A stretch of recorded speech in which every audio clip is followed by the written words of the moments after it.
How do you know a project you want to work on right now is the right one? When you have 10 ideas you could do, how do you know which one is the first one you should do? After all, it's easy to have ideas, but turning those ideas into revenue is one of the biggest challenges solopreneurs like you and I face. Hi, I'm Bob the teacher, and I'm here with another Take Action, Revise Later lesson. In this video, I'll share a few mindset shifts and a spreadsheet exercise to get you going in the right direction. If it gives you an aha, let me know with a like and a comment. And if you want the decision template I'm teaching in the second half of this video, check out the link below. Now let's dig into the key question. How do you know which of your many project ideas is the right one to focus on right now?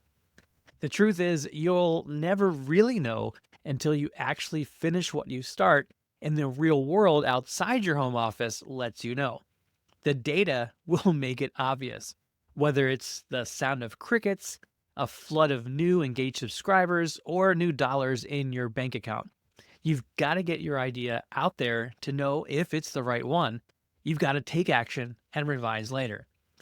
That being said, there is a method I like to use with my coaching clients to help them narrow down all their ideas to the ones that are most likely to succeed so they can take action with more focus.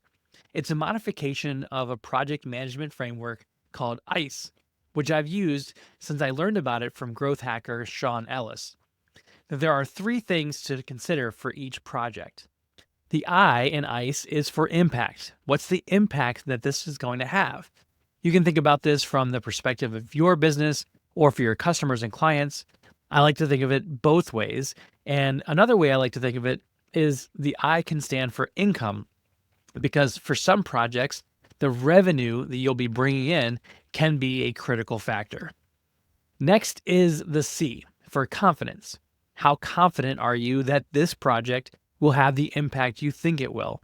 How confident are you that you have the experience, the talent, and the resources to bring this project to life? I also like to think of the C as what level of commitment can I have for this project if I'm going to enjoy this project, because without that, procrastination is going to creep in. And third, we have the E. What's the effort required to finish this project? This is both a factor of how much of your time and focus will be needed now, but also for how long will you need to stick to it. The longer it takes to get this out the door, the harder it is to stick to it. For that reason, I like to consider the E also as endurance, because for some projects, it's going to be more of a marathon than a sprint. Now, just thinking through these three elements of the ICE framework is good, but it's most helpful if you make your decision more quantitatively. That's where my ICE decision spreadsheet comes in.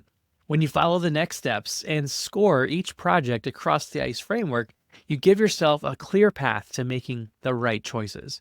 I'm going to walk you through this spreadsheet in just a moment, but if you want to pause the video and complete your own ICE framework as I teach it, you can download this spreadsheet template at the link below or by opening up a new browser and going to takeactionreviselater.com/ICE.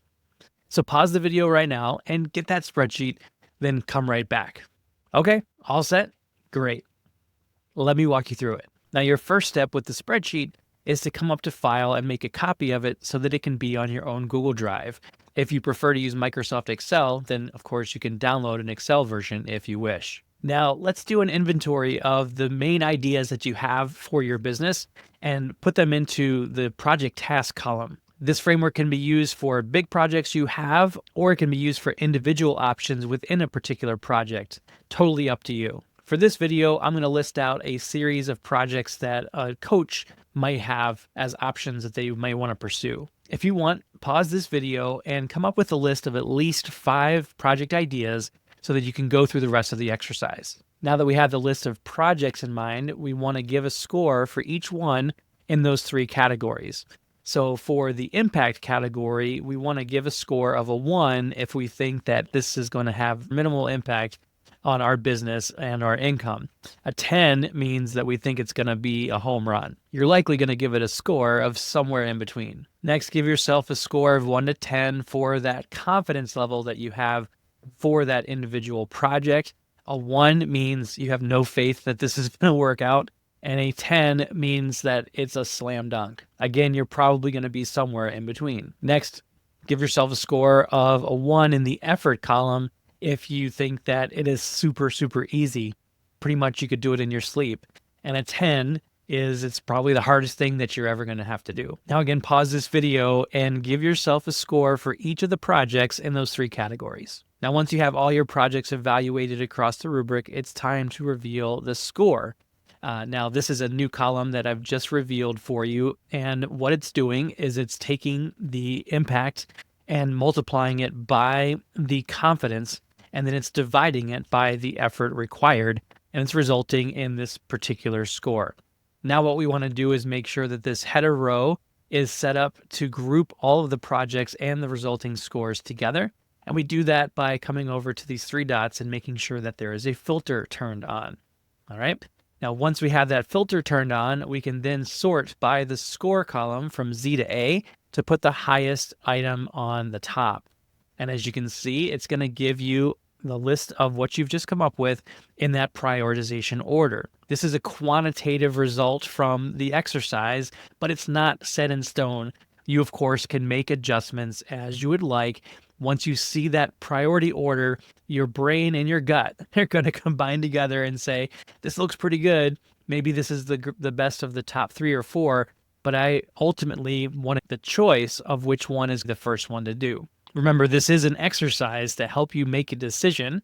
You're not beholden to the actual score that you've come up with, but it is there to help guide you towards that ultimate decision. Now, once you've manually prioritized each of your projects based on the rubric you've come up with, then you're going to go ahead and sort by A to Z, and that's going to re-rank everything from top to bottom so that you know exactly which project to focus on first. Now, since I'm a baseball fan, I like to add another column to the list, and that is a status column. And giving it a baseball terminology like at bat for the first project helps me to know that's the thing I'm going to focus on first. Then I'm going to have 1 item on deck, and I'm going to have 1 item in the hole or in that 3rd spot. Everything else is going to be either on the bench or it's going to be in AAA. So in other words, it's going to be a long time for me to focus on that towards the future. And if I never actually get to it, that's okay. All right. So once you have your status in place, that gives you a visual labeling system to know what to work on. And it gives your brain the ability to know that what else you can work on in the future is exactly that, in the future. That allows you to focus on what you need to right now. Now, once you have this status updated, there are 2 things I like to do with my coaching clients through this exercise to help them avoid the overwhelm that can happen when you're looking at a spreadsheet like this. First is to add a target start date for each of these projects and a target finish date. And of course, ideally, you can't start one before you have finished the other one. So pause the video if you need to, but assign a date for starting and ending that makes logical sense for you and be realistic with the time frame that you're dedicating yourself to. These dates are, of course, adjustable as you go through the real world of living and putting these projects into action. But the idea is to give your brain that ability to see exactly when things could be done in a realistic time frame, and then it doesn't have to think about it anymore. You can then focus on the top things. The second thing I like to do with my clients to help them avoid the overwhelm with this spreadsheet is to come into this status column and then uncheck the things that are not in the immediate future for themselves. So we uncheck in the hole, bench, and the AAA. We can keep the at-bat and perhaps the on-deck in place.